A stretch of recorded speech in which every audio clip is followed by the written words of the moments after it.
Hello students, we are going to perform the second experiment to determine the coefficient of viscosity of the given liquid by Ostwald's viscometer. ये titration से थोड़ा different experiment है, इसमें कोई titrant या titration हम perform करने नहीं जा रहे हैं। तो इसके लिए सबसे पहले आपको क्या करना है, एपरेटस लेना है Ostwald viscometer. Clear? Ostwald viscometer, ये ओस्टवाल्ड विस्कोमीटर है आपका, जिसमें टू टाइप्स ऑफ बल्ब है, एक थोड़ा बड़ा साइज है और एक स्मॉल साइज है। क्लियर? उसके बाद सेकंड है आपका बीकर जिसमें एक लिक्विड है, अननोन लिक्विड, जिसकी हम विस्कोसिटी डिटरमाइन करने जा रहे हैं।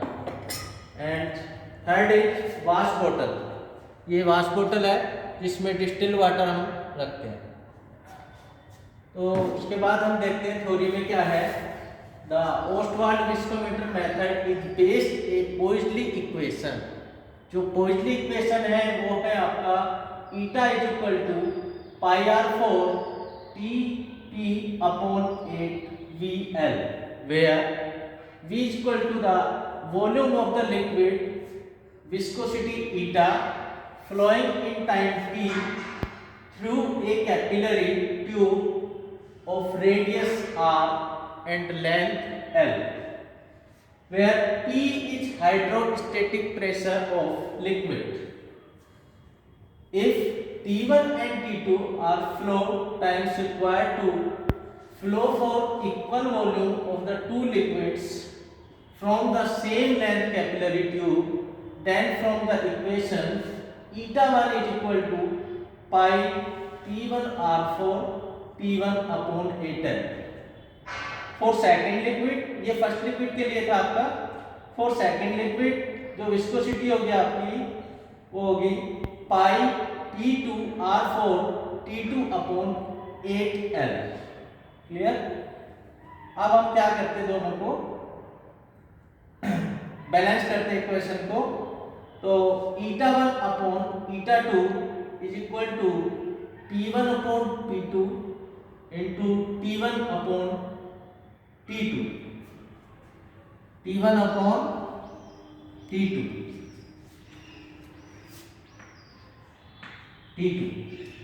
Now where P is equal to H into D into G, since this in the case for two liquids H and G are same, where H is equal to the,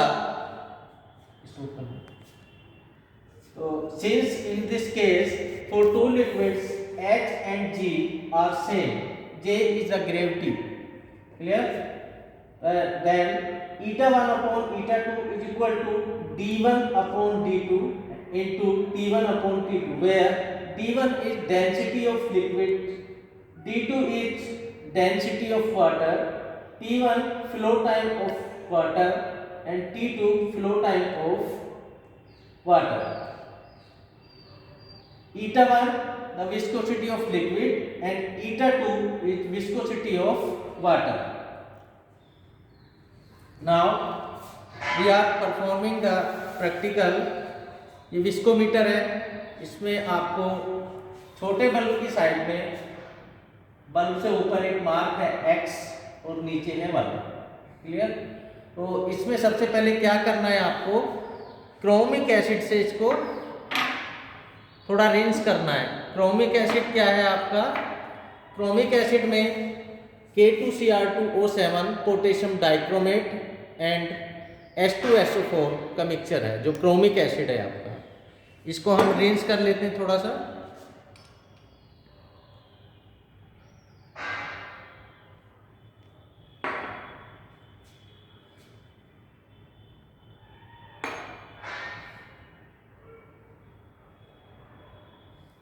rinse करने के बाद इसको आपको distil water से थोड़ा wash करना है। देखिए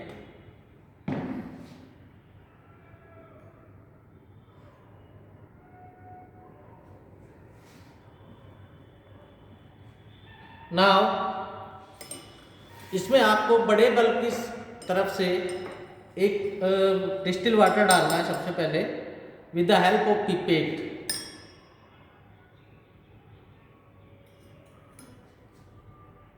ये बड़े बल्ब की साइड से मैंने इसमें, और इस बल्ब को हाफ से थोड़ा ज़्यादा भरना है, अराउंड 2/3 वो बल्ब जो बड़ा बल्ब है आपका, राइट। आप जो छोटे बल्ब की साइड से आपको इसको सक करना है। सक कहाँ तक करना है? जहाँ above your mark x, upper mark तक। क्लियर? तो मैं इसको सक करता हूँ।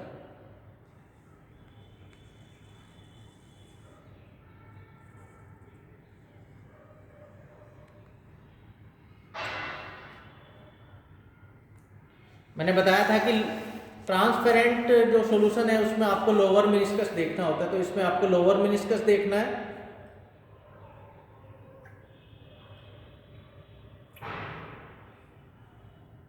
और आपको प्रेशर रिलीज करके इसको मार्क तक ले आना है, जो आपका ब्लू कलर का मार्क एक्स है, राइट। इसको अब मैं ब्यूरेट स्टैंड में सेट कर देता हूँ, और जैसे ही मैं यहाँ से प्रेशर रिलीज करूँगा तो ये लिक्विड नीचे की तरफ फ्लो होना शुरू होगा।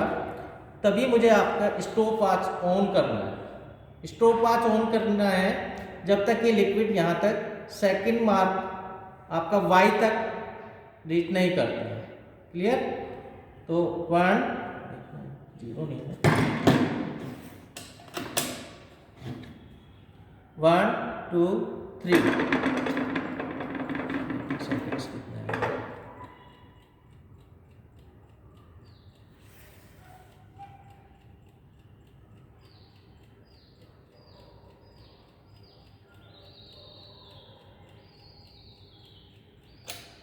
स्टॉप।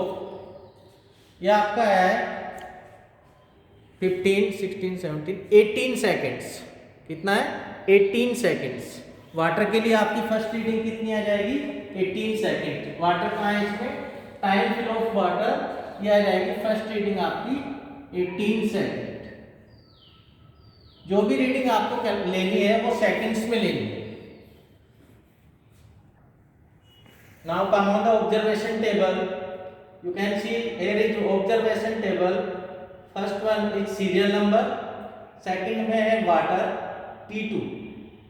इसमें टाइम फ्लो फर्स्ट के लिए सेकंड्स में काउंट करना है।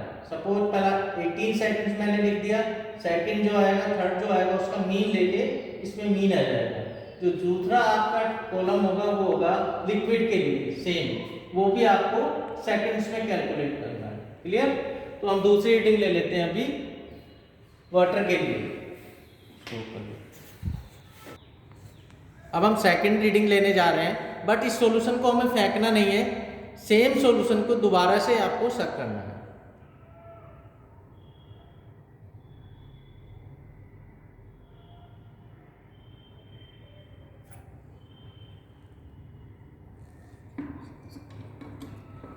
स्टॉप वॉच को रीसेट कर लेते हैं।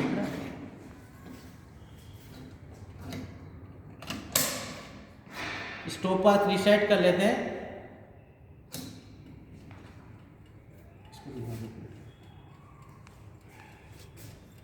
स्टॉप वॉच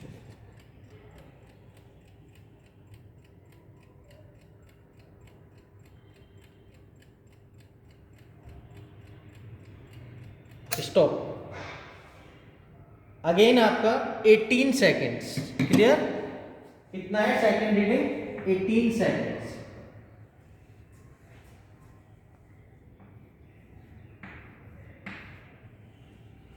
इसी तरह से मैं थर्ड रीडिंग लूंगा अभी।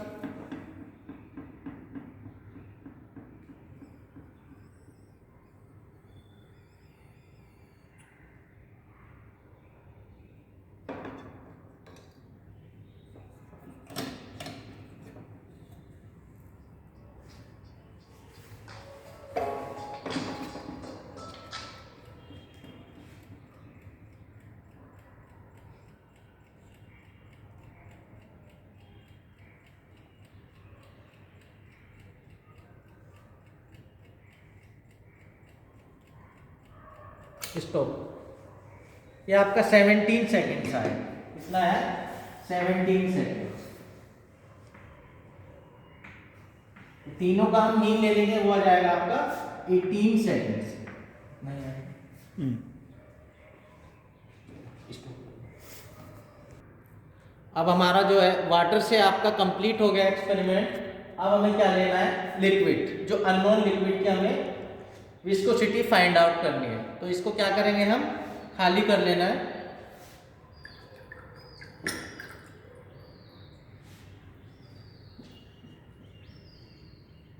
फिर लिक्विड के लिए आप जो आपको गिवन लिक्विड है अननोन, सेम प्रोसीजर रिपीट करना है। पिपेट से उसको बड़े बल्ब की तरफ से डालना है। कितना बताया था मैंने, हाफ बल्ब से थोड़ा ज्यादा, यानी 2/3। ध्यान रखें इसमें कोई एयर बबल नहीं आना चाहिए।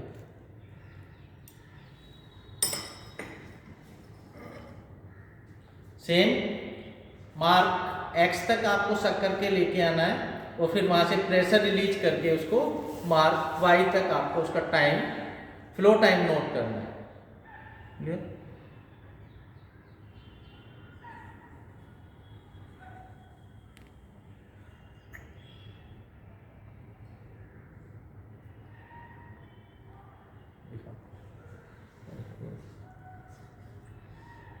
देखिए ब्यूरेट में मैंने सेट कर लिया, ब्यूरेट स्टैंड में। जैसे मैं प्रेशर रिलीज करूंगा लिक्विड फ्लो करेगा नीचे, और मैं स्टोव 5 ऑन कर लूँगा।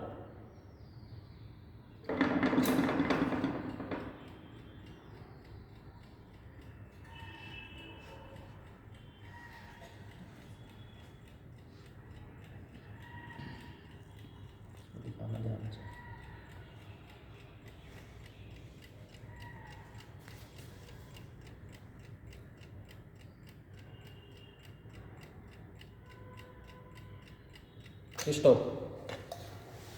देखिए कितना है, 26 सेकेंड्स। कितना है, 26 सेकेंड्स। तो जो लिक्विड के लिए हमारा फर्स्ट टाइम आया हुआ है 26 सेकेंड्स। सेम हम दोबारा से इसी सॉल्यूशन को फेंकना नहीं है, फिर से एक बार चेक करना है।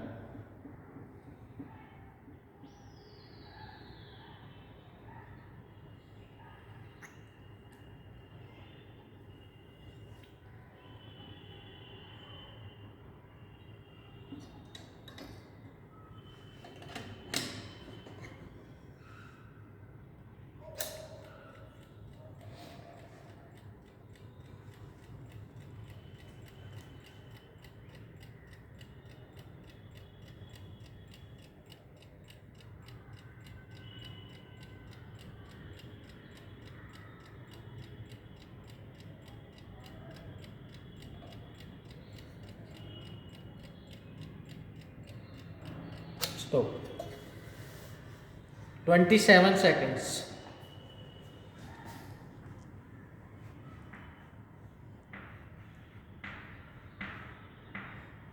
सेकेंड रीडिंग कितनी आई, 27 सेकेंड्स। एक और लेंगे अभी third.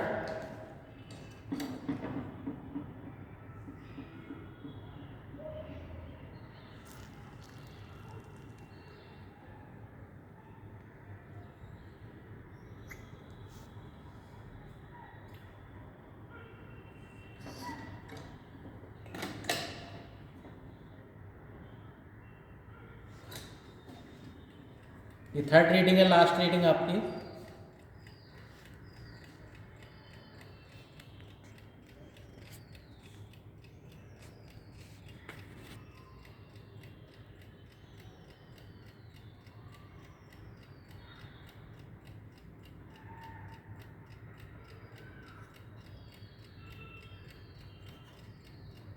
Stop.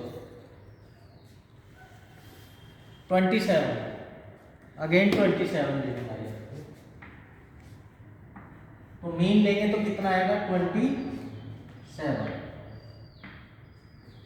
Now we are going to the calculation part. Calculation part है आपका, आपको एब्सोल्यूट विस्कोसिटी फाइंड आउट करनी है, या η1 is equal to viscosity of liquid जो आपका अननोन लिक्विड है इज इक्वल टू d1 आपको गिवन है, d1 is equal to density of liquid जो गिवन है आपको 1.2 gram per centimetre cube, clear. And d2 is given है आपको 1 ग्राम पर सेंटीमीटर क्यूब्स, और η2 यानी विस्कोसिटी ऑफ वाटर ये भी गिवन है आपको 10 millipoise viscosity of water. Now η1 is equal to 1.2 is density of liquid into flow time of liquid ये है 27 जो आपका मीन आया, राइट, अपॉन 1 यानी density of water into flow time of water वो है आपका 18 सेकेंड्स, 18 सेकेंड्स। अब आप कैलकुलेट कर लेंगे, कैलकुलेट करने के बाद आएगा आपका 18 मिली पोल्स। तो रिजल्ट क्या होगा आपका, the absolute viscosity of given liquid is 18 milli poles. Done.